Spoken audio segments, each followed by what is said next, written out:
আজি আহিলো আৰু এটা ক্লাছ লৈ আৰু দুটামান বস্তু কমন দিয়াৰ কাৰণে আহিছো। আজি পৰীক্ষাটো যিমানেই তাৰমানে ওচৰ চাপি আহি আছে আৰু ছাত্ৰ ছাত্ৰীসকলৰ বুকুৰ মাজত ধপধপনিটো বাঢ়ি আছে, স্পন্দন বাঢ়ি গৈ আছে। কোনটো আহিব কোনটো নাহিব, কোনটো পঢ়িম কোনটো এৰিম, খোকোজাৰ মাজত আছে।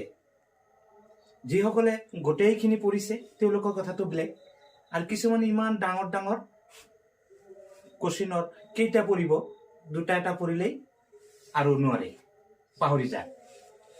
ঠিক যদি আমি চাওঁ, বহুত কেইটা কবিতা অসমীয়া পাঠ্যপুথিৰ ভিতৰত অন্তৰ্ভুক্ত কৰা হৈছে, কিন্তু তাৰ মাজত মাত্ৰ এটা মূলভাৱ লিখিব লাগিব বা এটা বা দুটা আহিব।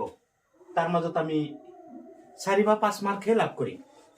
গতিকে মই তোমালোকক কনফিডেণ্টলি পঢ়াৰ কাৰণে মই দুটামান মূলভাৱৰ কথা কৈছোঁ, দুটা কবিতাৰ নাম কৈছোঁ। এটা হৈছে দৃষ্টান্তৰ আৰু এটা হৈছে প্ৰকৃতি। এইটো ফাইনেল।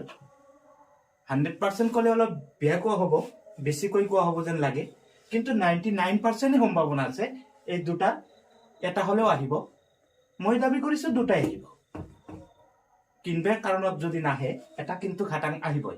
যদি তোমালোকে এই দুটা ৰেডি হোৱা, দুটা মূলভাৱ ৰেডি কৰা, তেনেহ'লে নিশ্চিত তোমালোকে 4 বা 5 মাৰ্কৰ এনচাৰ কৰিব পাৰিবা।